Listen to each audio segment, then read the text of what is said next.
ఆ మంచి బాలుడు ఆయన. కళ్యాణ్ రామ్ గారిని ఆయన వర్కింగ్ స్టైల్ ని మీ జనరేషన్ హీరోస్ తో పోలిస్తే ఎవరితో పోలిస్తారు? నేను ఎన్టీ రామారావు గారు.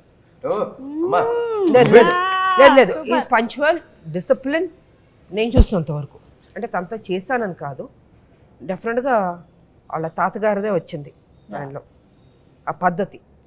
జనరల్గా మామూలుగా హీరోలు అంటే రావచ్చు 11, 10, 12కి రావచ్చు, బట్ చాలా అర్లీగా వచ్చేస్తాడు సెట్కి, మేకప్ వేసుకుని రెడీగా ఉంటారు.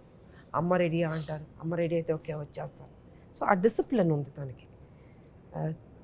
ఏదో మాట్లాడేయడం సెట్లో అలాగే ఉండదు, క్వైట్, ఒక అఫెక్షను, ఒక గౌరవం.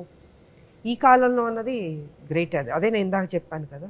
సో వాళ్ళ తాతగారు అలవాట్లు వచ్చినాయి బాబుకి. నిజంగా నేను నిజంగా చెప్తాను, చెప్తున్నాను. నేను ఏదో కావాలని, నేను కొంచెం ఓపెన్గా మాట్లాడతాను, మీకు తెలుసు. ఫ్రాంక్గా నేను చెప్తున్నాను, ఆ డిసిప్లిన్ తాతగారి దగ్గర నుంచి వచ్చింది 100%.